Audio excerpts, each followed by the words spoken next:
Good afternoon, everyone. We're going to get started here in just a moment as we see the attendees coming into our 1 o'clock plenary session for the second day here of the summit.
Welcome and thank you everyone for joining us for this 1 o'clock plenary session here on the second day of the Homeless Summit. We appreciate having you here.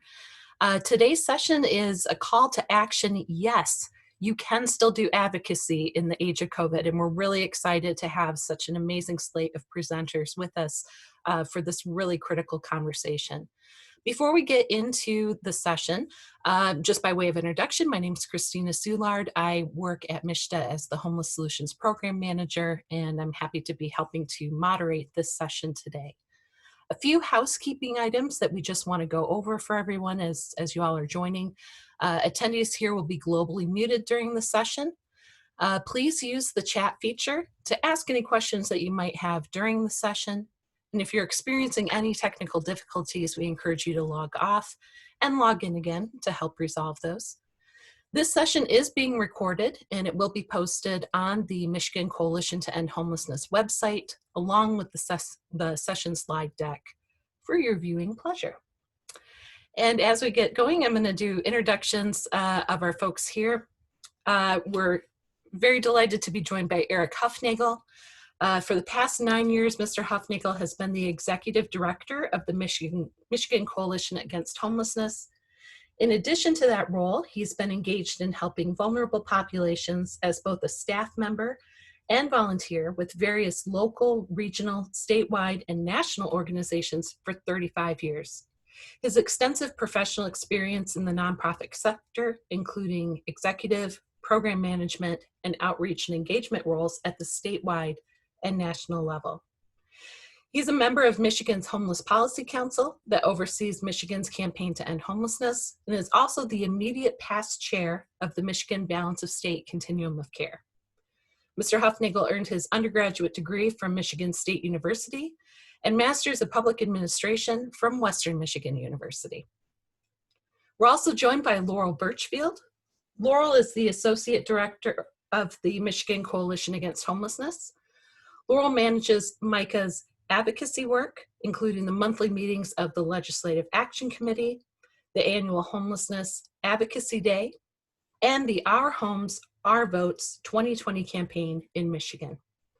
She also leads the organization's efforts to break down the stigma and stereotypes of homelessness through data and storytelling with public awareness activities such as Homeless Awareness Month and the Michigan Homeless Speakers Bureau.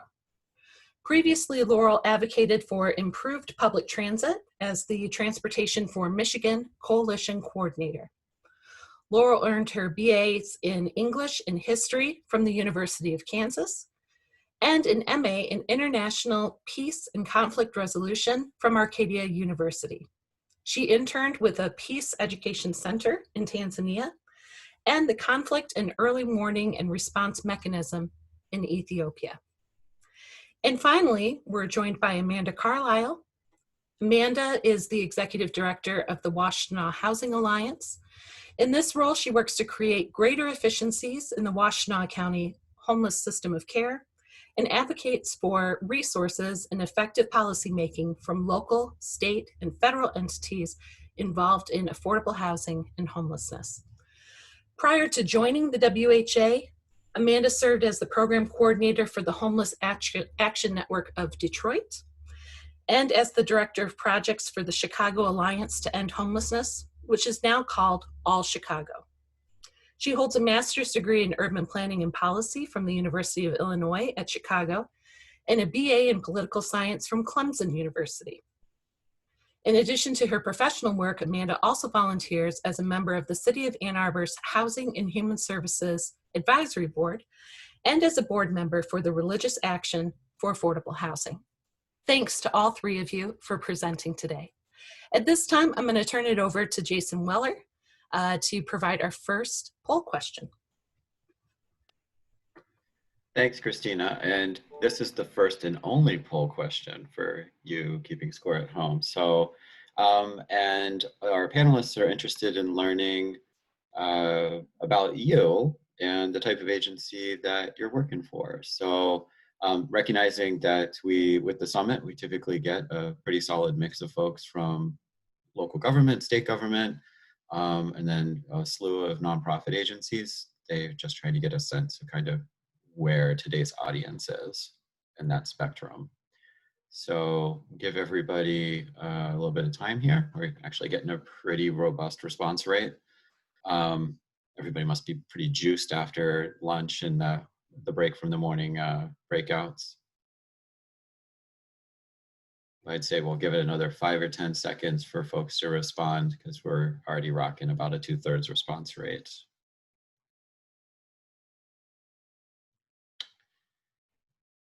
So, all right, you get your final 3 seconds. And here we go. So, not surprising, the majority, but not by much, are nonprofit homeless service providers. And then about 56%, 15% government agencies, 20% other nonprofit agencies, and then 8% clock in at other. So there y'all go. So Laurel, I believe the floor is yours. Thanks, Jason. And if I can get you to go to the next slide. So hi, everyone. Again, I'm Laurel Birchfield with the Michigan Coalition Against Homelessness. Thanks for joining us and for your interest in talking about advocacy and how we can all be advocating right now during COVID-19 and beyond. I'd like to kind of just acknowledge that we have a good group of people here. Some of you may have a lot of experience with advocacy. For some of you, this may be a new world for you. Regardless, COVID-19 has changed the way that we advocate. And so the work that the Coalition Against Homelessness and our partners across the state do at the federal, state, and local level has had to adapt, just like all of the programming and services that you are providing to your clients and your guests has had to adapt over the past several months. We like to look at this as a good thing, though. It's creating new opportunities and new options for us as we think about how we can be advocating for better solutions that are proven and tested and will work in our communities as we're trying to prevent and end homelessness. So how has COVID-19 changed the way we advocate? First, it's eliminated disparities. And this is something that you are all seeing in your work, regardless of how you're interacting with people who are experiencing homelessness in your communities. I'm hoping that you're aware of the racial disparities that we've seen. I'm hoping that you are aware of the health disparities that we've seen and the income disparities. We know that our elected officials are aware of it. They're talking about it. And this means that this is something that has opened the door for us when we're thinking about how we can be advocating for solutions that we need to serve our people. It's also expanded an understanding of who is at risk of homelessness. We know that the people who we have traditionally served and their experiences of homelessness are folks that we have interacted with for a long time. But as we're looking at things like our eviction diversion program, we're bringing in new people, new populations that we are now serving through our services and our programs. And those people who we're talking to who are in power, our decision makers, are also starting to see that homelessness can happen to anybody. And right now, as we're seeing rises in unemployment, as we're seeing insecurity with ability to pay rent and mortgage, our elected officials are starting to take notice of that. It's also made housing part of the congressional conversation. I know that it's also happening in select circles at the local and the state level, but in Congress, in the most recent attempt to pass relief packages for COVID, rent relief and homeless services was a major part of the discussions that were happening with our leadership. I'm going to let Eric speak about that in more detail later, but this means that it's a moment where housing is part of a conversation where it may not have been part of that conversation in the past. COVID-19 has also brought new resources and opportunities to prevent and end homelessness into our communities. It's brought new funding, it's brought new partnerships. We should be talking about that. Those are things that we should be making our elected officials aware of regularly so that they can see how efficient and effective we are. They can see where there are still gaps and barriers, and they can be part of the conversation of what we need now to be more effective and efficient and successful. And it's made visible issues of housing insecurity and homelessness to the media. And Jason, if I can have you go to the next slide. We know that homelessness does show up in our media fairly often, but over the past 6 or 7 months, we're seeing regular hits in our media, state and national, as well as local, where our reporters, our public, are talking about the impacts of COVID and what it's doing to those who are struggling to pay rent, those who are dealing with lack of access to food and basic needs, those who are trying to homeschool now that schools are closed, those that are living unsheltered in our communities. And not only that, but our elected officials are out in front of this media and talking about it and making this a priority in the engagement that they're doing with their communities. Next slide, please. So this means that we have an opportunity to find the silver lining during a pandemic. And that may seem a little odd and a little uncomfortable, but there is a silver lining, and it's something that we should be taking advantage of at the moment. So as I've said, elected officials are more aware of this issue, but we can't let that stop. We have to continue to engage with them, continue to educate and motivate them. Just because they're aware now doesn't mean that they're going to be aware or care in the future unless we continue to bring it to them.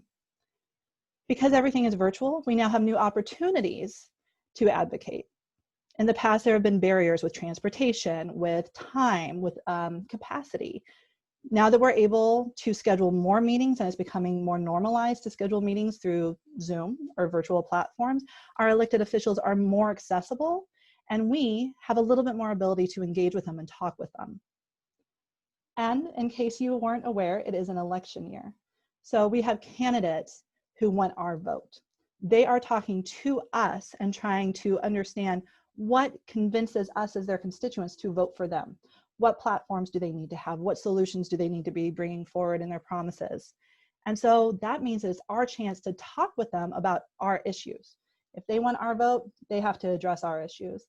And we should be making sure that homelessness and housing are those issues when we're speaking to our candidates. I know there's only a week left, but there's still time for you to be engaging with your candidates on these issues and making sure they know that housing and homelessness is a priority. And finally, there is a lot of noise right now. There's this silver lining, there are these opportunities, but everybody is seeing this. That means that in our advocacy and in our work, especially now during COVID-19, and as we're stepping into a winter where we're not exactly sure what we're going to be facing, we need to be loud. We need to be talking to our elected officials and our candidates in this next week, and we need to be doing it on a regular basis. We need to be consistent, concise, and in their face when we're talking about issues that we want them to be aware of. I think, next slide, please. I think that's it for me. I'm going to turn it over to Eric. He's going to speak more directly about congressional advocacy and things that we want you to be aware of and things that you can be involved in. Eric? Very good. Thank you, Laurel. That's almost a mic drop moment. You did a great job of teeing things up. I want to thank you all for being here. It's nice to see a crowd of about 200 people joining us today to talk about advocacy. Laurel has done a good job of laying out some of the reasons why it's important for us to be focusing on advocacy going forward. But I did want to start things off by talking a little bit about some comments that were made by Regina Cannon, who was our keynote speaker yesterday. I had some points that I took away from her conversation. I hope you all did as well. Now, her comments really related to the importance of advocacy within the context of racial equity. But I want to touch on some of those things because I think the things that she said apply across the board. So I want to, piggyback and use her words because she did a nice job. She talks about housing as a right. She talked about staying vigilant.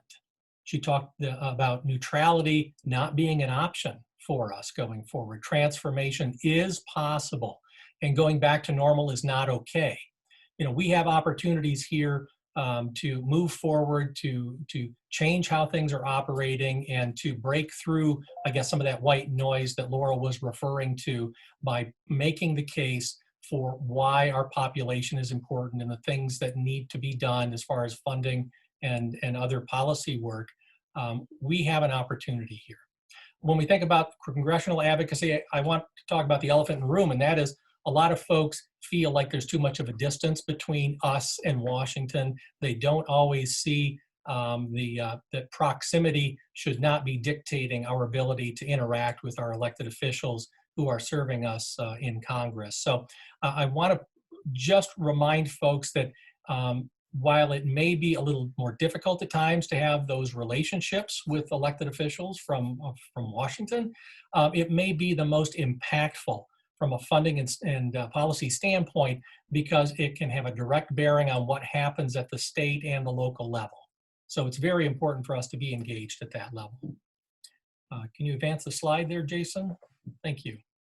So I just wanted to touch on a few things to kind of put things in a perspective for you with respect to the U.S. House of Representatives and the Senate.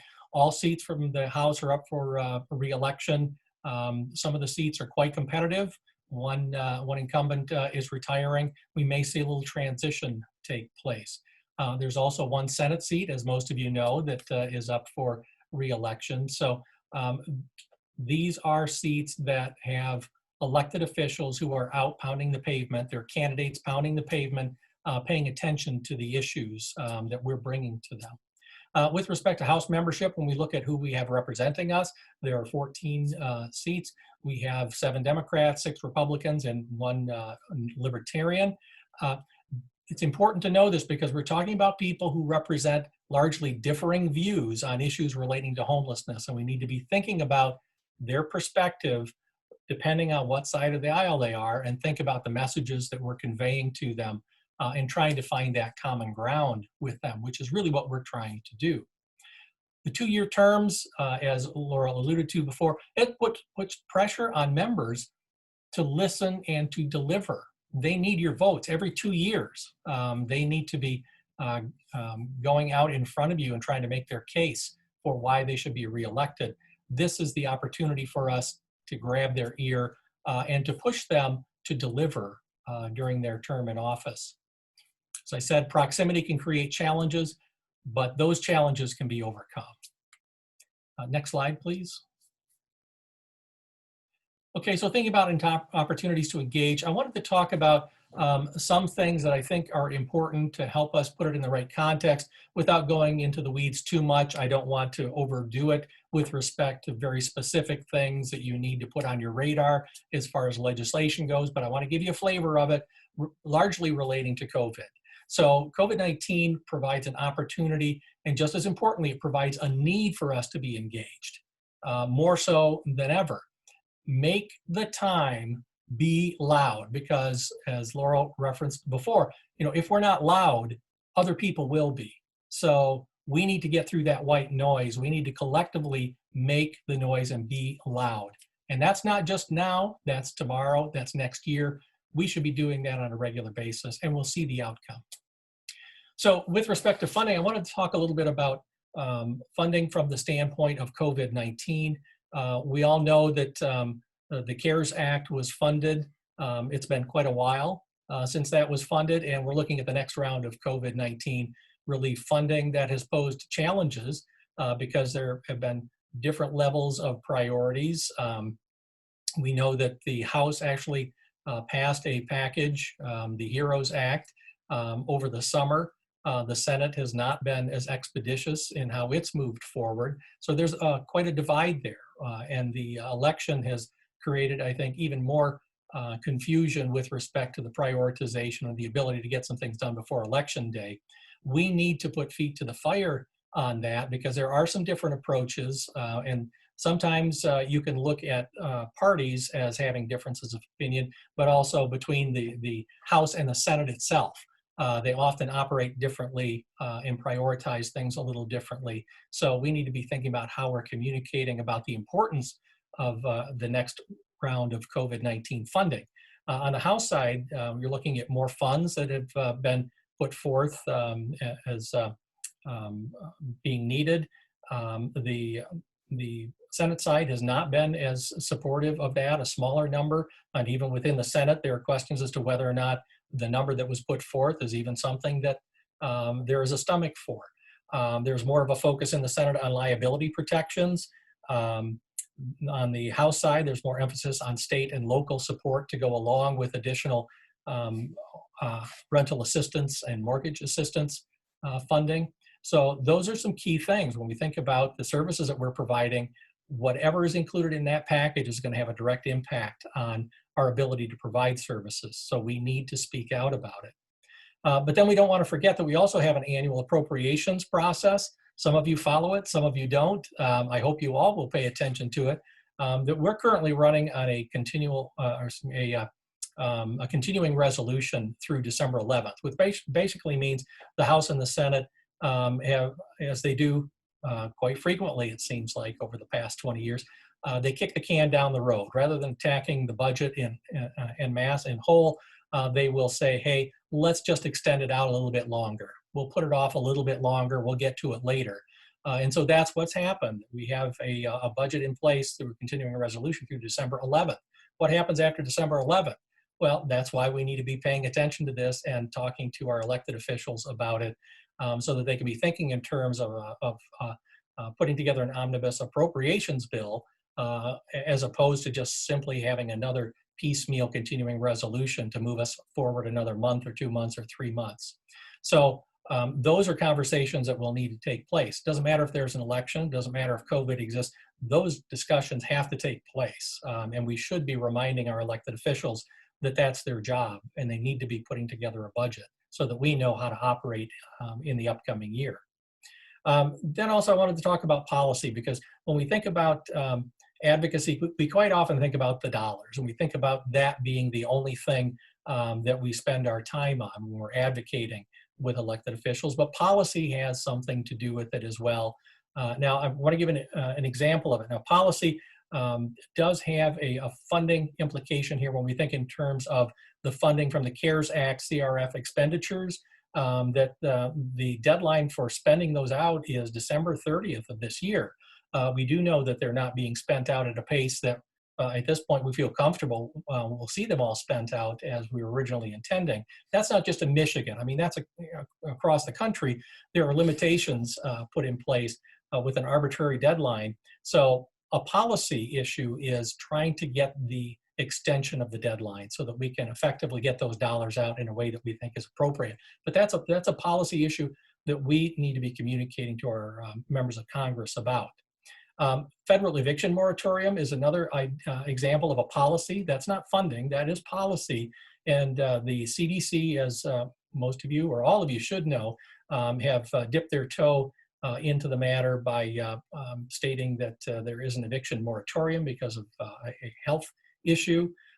There needs to be some clarification with respect to what that is, and there needs to be an extension given.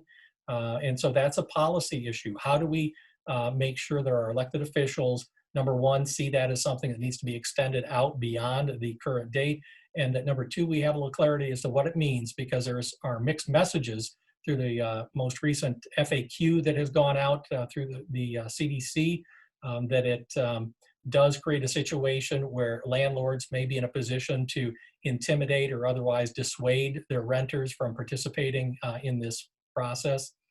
So again, a policy issue, we need to be weighing in on it. More information to follow on that from us, along with other things. I wanted to give another example as well. It's not directly related to COVID-19, but it's taken place during COVID-19, and that has to do with HUD rules. When we think about rules and interim rules that we have lived with in the past and the actions that get taken, we know that things will happen that can adversely impact the population, the folks that we're working with. And the example would be the Equal Access Rule and the rule on disparate impact, which we've been talking about as an organization, and you probably have been, some of you have been, over the last year or so. Those are examples of policy. That's where we need to advocate. We cannot allow COVID-19 to basically put all of our advocacy work on hold that we think needs to take place during the year. So those were a couple of opportunities where a lot of you got engaged in it. So funding and policy, key activities that have to continue related to COVID-19 and during the time of COVID-19. Next slide, please. Okay, so I'm just going to touch on some things. This is kind of a 101 review. When we think in terms of opportunities to engage, we're talking about individuals, we're talking about agencies, we're talking about continuums of care being involved in this. We're also then saying, who are we engaging with? So we're talking about, at the congressional level, we're talking about DC, we're talking about the offices in DC. We're also talking about the in-district offices, which are really important. And sometimes a lot of us forget about that. We forget about those offices locally. We should have good relationships. We should know who those individuals are that are the staff, because the staff can be just as important in some cases as the elected official themselves. So that's who we're talking about. And what's the reason? Why do we want to engage members of Congress and their staff? Number one, it's to provide an opportunity to have a request. There may be an issue or something that we're looking at asking them to do something for us. But there are other opportunities for us to be engaging. It's laying the groundwork for the relationship building, the ongoing communication that we can have to bring information about homelessness and housing to them on a regular basis, so they see it. It's on their radar and they're thinking about it. And what that also does is it educates them, but it also raises the visibility of our issues. It raises the visibility of our organizations, and it also raises the credibility of our organizations if we're providing information to them that they find helpful, that educates them and helps to inform their decision making. So just a quick laundry list of methods. I want to just remind you, it's not about just a face-to-face meeting. It's calls, they're impactful. Email is impactful. Letters are impactful. I mean, that may all be old school, one-on-one meetings, but what Laurel alluded to is this is an opportunity for us to look at the new day here, which is Zoom has provided an opportunity for engagement with elected officials in a way that many of us have not had an opportunity to participate in the past.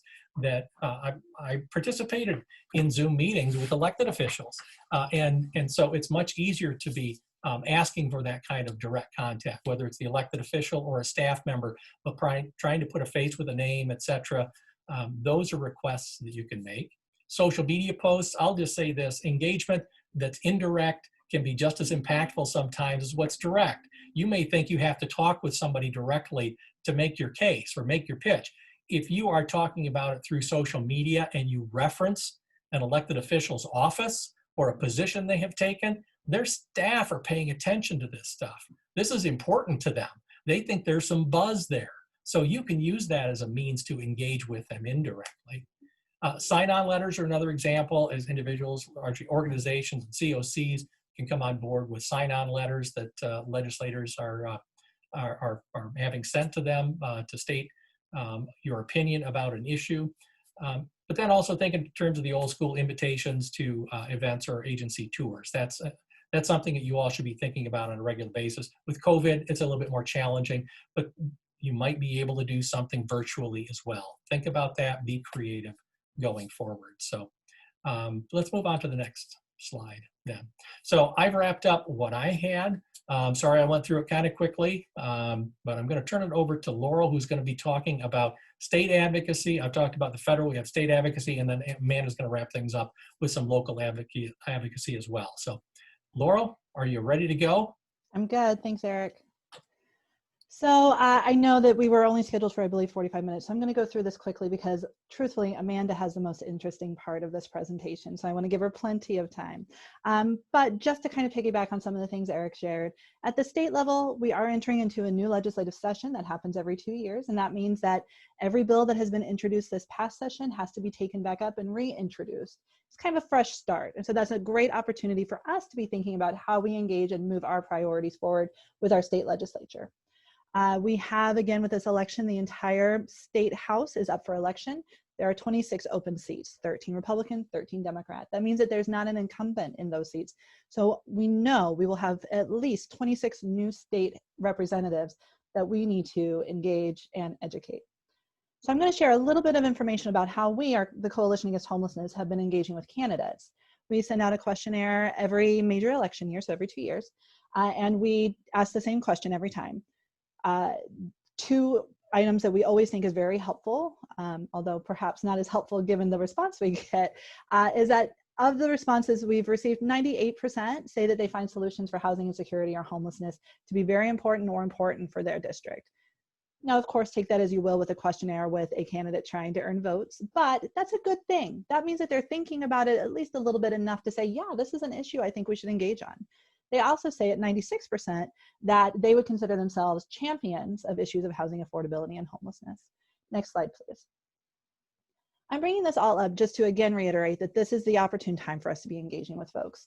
COVID is opening the door for us to be talking about things that are on their radar, but this election is also an opportunity for us to listen to what they're saying. So I put on the screen a couple quotes from folks who are both Democrat and Republican candidates for House seats talking about homelessness. And you can see it runs the gambit of, I don't know anything, to I'm very engaged and I am angry about this issue, to there's not a problem in my district. And every single one of these quotes should have you think, okay, well, this is an opportunity. How can I engage with this person?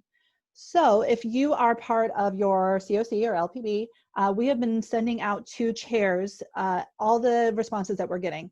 If you have not had those trickle down to you, please ask your chair and ask them if they've received our responses. If they haven't, it might just mean we haven't gotten one from your district yet. But that's a really helpful tool for you to be thinking about how you can engage with state legislators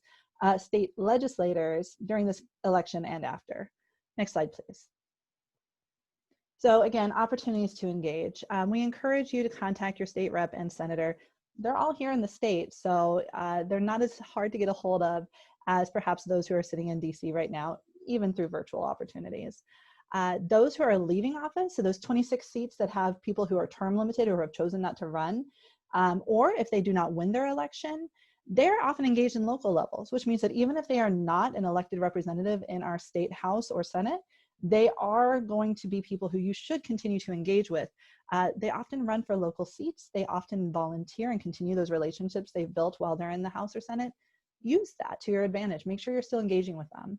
Those remaining in office and the new representatives that I mentioned, those are people we should be cultivating to be champions. As part of that, I think we should be encouraging participants to participate in a new poverty and homelessness caucus. This is something that started earlier in the year, and a caucus is just a body of state representatives and senators who are focused on an issue or on something that unites them and commit to taking action on that. So this was started by a senator and a Republican, Senator Bayer and a representative, Senator Bayer and Representative Brenda Carter in Oakland County. They are very engaged and very passionate about poverty and homelessness. And they started this caucus. It is bicameral, which means it's Senate and House, and it is bipartisan. So we have Republicans and Democrats sitting on this caucus. All of our elected officials should be aware of this, and we should encourage them to participate. Finally, a couple things that we at MICA do that I hope you are aware of, and if not, please reach out and we can let you know about how you can get involved. Homeless Awareness Month is November. This is a great opportunity to be talking about issues in your community with your elected officials at the local, state, and federal level. Please engage with us about how we're going to be doing our post-election outreach. Our primary goal is to be building relationships with elected officials, not just for MICA's sake, but for yours. We want to connect you to your elected officials so that you can start building those relationships. And then we will be hosting educational forums with new legislators early next year so that we can make sure to hit the ground running with our new legislative session and our new legislators so that we can really just start getting the bills that we want to see introduced and building those relationships. And I'm sorry, I'm looking at the chat. If there's a question for me in there, I'll come back to it afterwards, but I'm going to turn it over to Amanda now. Hopefully I've left you enough time. Thank you. I think there was just a question around one of the things that maybe a legislator said that maybe needed a not in there, and so no big deal. Thank you for catching next slide. Yeah. So I'm Amanda. I'm with the Washtenaw Housing Alliance. We are a coalition of nonprofit and government entities that are working to end homelessness here in our county, in Washtenaw County. And we have a few focus areas. We help coordinate the homeless system of care with our government partners. We ensure that homeless providers are most effective, efficient, and collaborative in their operations and services. And we advocate for resources and effective policy making at the local, state, and federal levels. And I'm really pleased to be able to share a little bit more about that today. Next slide. So on November 3rd, City of Ann Arbor residents will vote on a 20-year $1 million affordable housing and services tax proposal that would generate about $6.5 million in the first year and could create over the lifespan of the millage 1,500 units of affordable housing. And I wanted to start off with this because Prop C is kind of the culmination of a lot of work over a long period of time, a lot of advocacy work by not just me, but people that came before me and many people across our community who have been working on the affordable housing issue for a long time. So next slide, I'll share a little bit more about how we got to Proposal C. And I kind of just was able to kind of bullet it out into these four things. One being we formed a network long ago. The Housing Alliance has been around since 2000 of agencies and people that are committed to one goal: to make homelessness rare, brief, and non-recurring. We created and implemented plans to end homelessness, affordable housing plans, and we have kept improving them over time. We also made a conscious effort in 2014 to pivot our agency's work at the Housing Alliance to focus on local and state advocacy work. We do federal advocacy work as well, but we really wanted to focus on the local and state advocacy work because we felt like that was where we would see the most difference in being able to provide more resources for people experiencing homelessness, more affordable housing units, et cetera. And then the other kind of takeaway that I wanted to share is that smaller advocacy efforts over time really do create these opportunities to pursue big change like Proposal C when the time is right. And I'll share a little bit more about why the time is right now. Next slide. So the first is just really around our network and the network that we've grown over time. So on the left side of your screen, you'll see WHA member agencies. They include our traditional kind of emergency shelter, street outreach, permanent housing providers, as well as providers that help folks who may be at risk of homelessness, like our community mental health, our Washtenaw health plan, other agencies. And then on the right-hand side, you'll see Partners for Affordable Housing. That's the campaign that's working to get to a yes vote on Prop C. And we've grown that network just in the last year, really. So we've kind of laid the seeds many years ago, working with other entities like environmental organizations, labor unions, University of Michigan student organizations, United Way, health and hospital organizations. And so we've been able to grow that over time, and that's been really impactful now as we are trying to get Proposal C passed. Next slide. And then the second, bullet that I had there before was really around community plans. So we have a community plan to end homelessness that was created in 2004 and has been revised over time, but we've really stuck to the implementation of that plan. In 2007, even, our plan and our implementation plan spoke about the need for a millage for affordable housing and services. In 2015, the plan in the middle that you see here is our county produced the Housing Affordability and Economic Equity Analysis Report, which identified the need for our community to provide 3,139 new units of affordable housing over the next 20 years. And also in that plan had recommendations for millage and other funding to pursue in order to get to that goal. And then in 2019, the City of Ann Arbor conducted a feasibility analysis of 11 sites that they own, mostly in the downtown area, but not all in the downtown Ann Arbor area.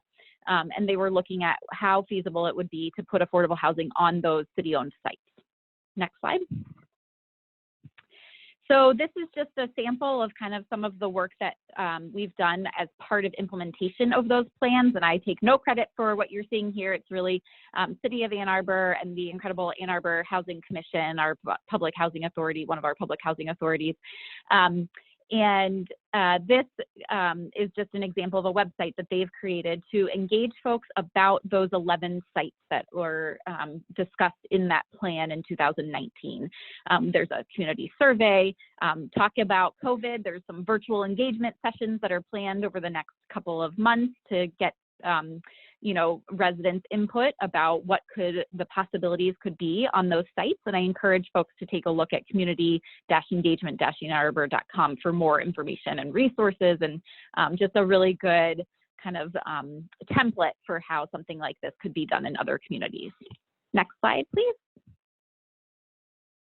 And then we made that conscious effort in 2004 to really pivot our work. So on the right-hand side, you'll see a picture. I'm speaking in front of Ann Arbor City Council, specifically about the sale of a city-owned lot that the city, after a lot of back and forth, you know, voted to put that property up for sale. There was a bid. The Affordable Housing Fund was supposed to get $5 million for it. And then kind of things fell through with a citizen-led initiative to make that city-owned lot into a common park that the Washtenaw Housing Alliance ended up opposing, but it did pass. So there's a lot of kind of back and forth with advocacy, 2 steps forward, 1 step back in this work. But I wanted to share that, you know, we made that conscious effort to pivot our work and to really engage in affordable housing. And on the left-hand side, you'll see there's sort of 3 areas that we are working in along with our community partners. So zoning and policy changes, public land utilization, and then funding and financing. Next slide, please. Kind of building on that, just idea that there, you know, small efforts lead to big change. So Rome wasn't built in a day. You'll see these are just a couple of slides or a couple of articles that I was able to pick out where we've been in the news about different stuff, and we've tried to elevate the level of information that's available to the general public, to elected officials, to others in our community. And so this just highlights for you, we try to get coverage about our point in time count every year that we're doing it, what the results show us. We try to share our community's data as much as possible, et cetera, et cetera. And so that's just one way to be able to engage folks. And we also focus on storytelling. We think that's really has an impact on the average person who doesn't know much about this work. We try to, you know, find folks that are willing to share their stories. And you'll see on the right-hand side, we hold an event typically every year during Homelessness Awareness Week, where we have an opportunity for folks with lived experience to share their stories. Next slide. So Proposal C, we started planning Proposal C, which we didn't know would be Proposal C, back in November of 2019. And I'll quickly run through this because I know we only have a couple minutes left.